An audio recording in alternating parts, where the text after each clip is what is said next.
Facebook groups I belong to, every so often a Christian will say, "Prove that there's no God."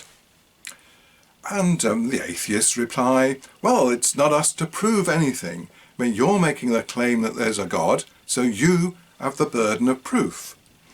Or they might say, "Well, you prove that there's no reincarnation, and then we'll use your thinking to prove there's no God. Or prove there's no Zeus or Allah or..." and so on. Well, I think there are some clear indications that there is no God. And I'd like to share with you 3 or 4 of my little 3-minute videos that talk about that particular issue. Here they are.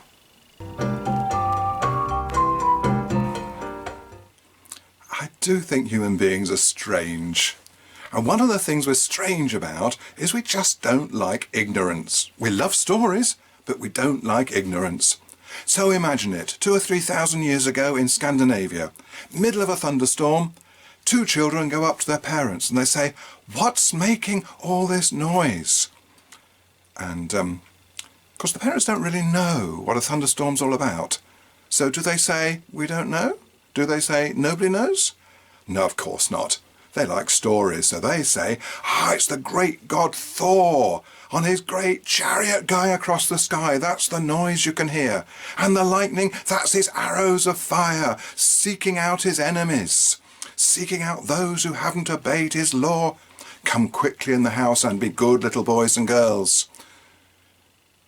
Yeah, human beings like making up stories, don't they? Now, I want to talk about the beginning of the universe.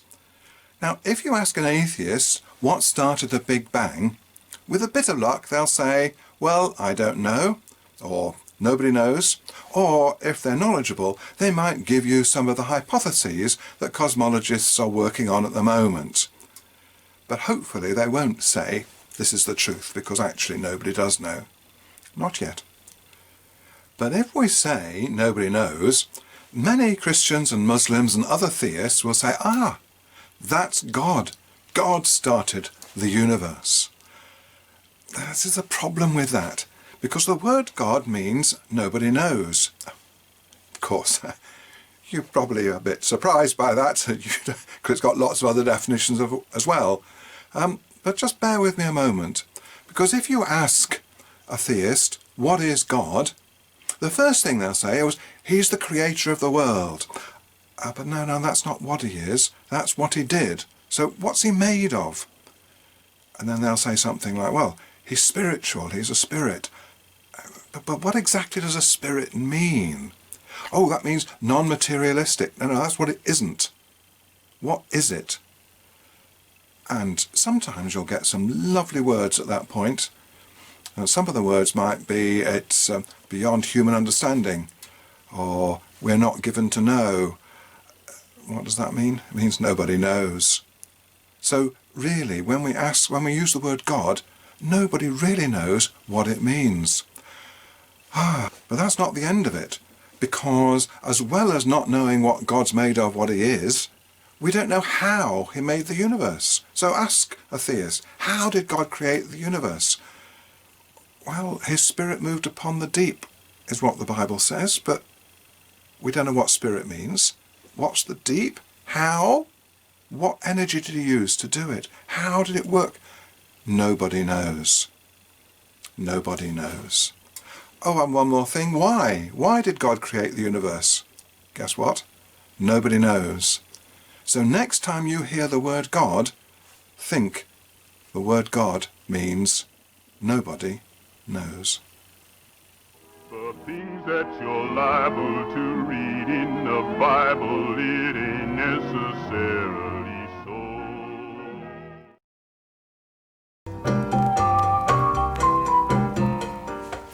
When asked why they believe in God, many believers talk about the argument from design. Traditionally, it's always been about the human eye. If you look at the human eye, you can see its design. It can't possibly have happened by accident. Well, absolutely right. It could not have happened by accident. So either it was designed by a creator-designer, or there's some natural process that mimics design. I want to talk about that first one. Is there a designer creator? And instead of thinking about the eye, which is amazingly complex, I want to talk about the brain, which is thousands of times more complex than the eye. So the argument is, if we see something complex like the eye, it must have been designed. So thinking about the brain, it's thousands of times more complex, so it's an even stronger reason for believing in a designer, isn't it? Oh, but there's a slight problem with that. So what we're saying is, if we see a complex brain, it means it was designed. That's the actual argument. The problem is, God must have a brain which is not thousands of times more complex than the eye, but millions and millions and millions and millions of times more complex than the human eye. But we've said that if we see a complex brain, that must mean there was a designer. So that means God must have had a designer. That's the logical argument. If our brain says there must be a designer, then God's brain, God's mind, God's ability to think must also have had a designer. One final thought.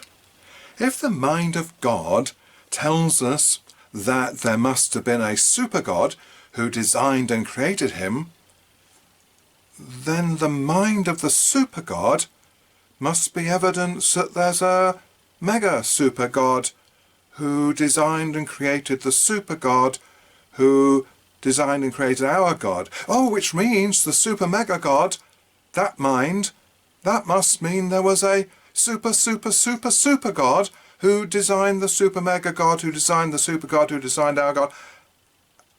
It's all got too silly, hasn't it? Something's wrong about this, isn't it? I wonder what. The things that you're liable to read in the Bible, it ain't necessarily so.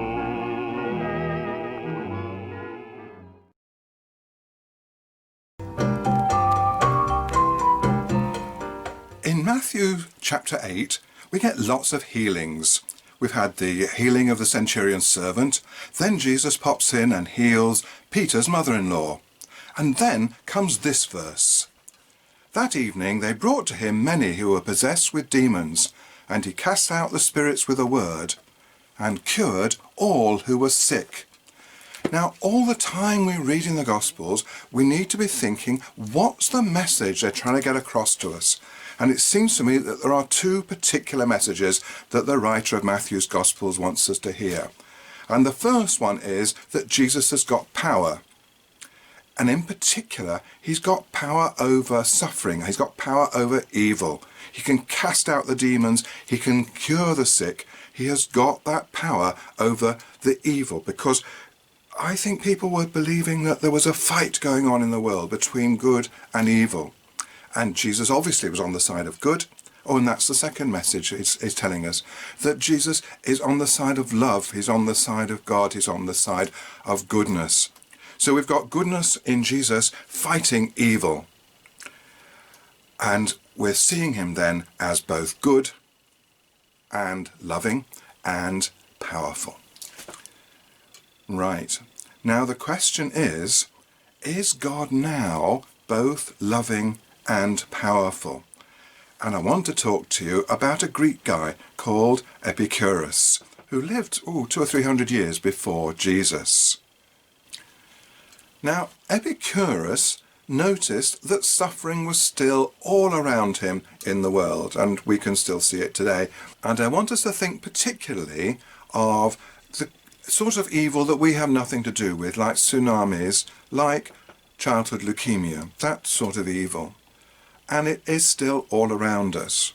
So Epicurus said, well, why? Now, is it because God is loving, willing to prevent evil, but isn't able to? Well then, says Epicurus, he's not omnipotent, is he? And Christians say, of course, that God is omnipotent, he can do anything. So why is evil there? So then Epicurus says, is he able to cure illness? Is he able to fight evil, to stop evil? But he's not willing to do so. Well then, of course, he's malevolent. But Christians say that God is all-loving. They say he is omnipotent, he can do anything, and he's all-loving. So Epicurus says, well, if God is both able and willing to stop evil, then where does evil come from? I'm now going to read Epicurus's words as a sort of conclusion. Is God willing to prevent evil but not able? Then he is not omnipotent. Is he able but not willing? Then he is malevolent. Is he both able and willing? Then whence comes evil? If he is neither able nor willing, then why call him God? The things that you're liable to read in the Bible, it ain't necessary.